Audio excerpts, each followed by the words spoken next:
So today's temple talk is written by our own Martin Yazdzik, who has asked me to read it on his behalf. He has entitled this talk, Home, Peace, and Prince. Having spent most of my life in the theater, I am no stranger to four-letter words. But there is one whose meaning always seemed to escape me: home.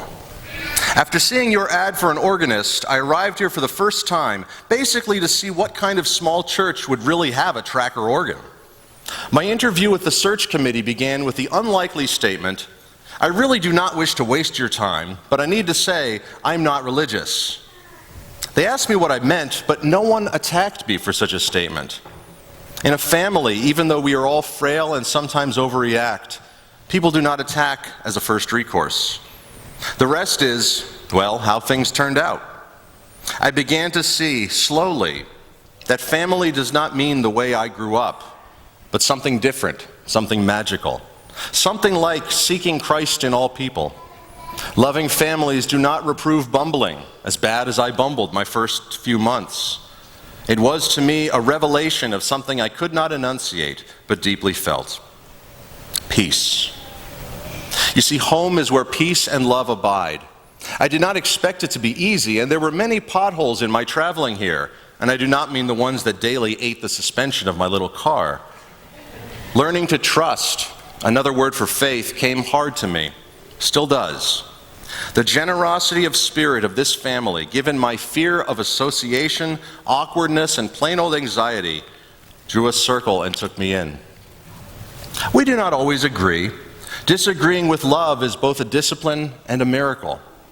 50 years of practicing growing together, as long as I have practiced being a musician, is something I can never cease to admire, to feel the awe of peace. A quiet awe, like a piece of music that transcends the sound. In Handel's Messiah, the end of "And the Glory" quotes Isaiah.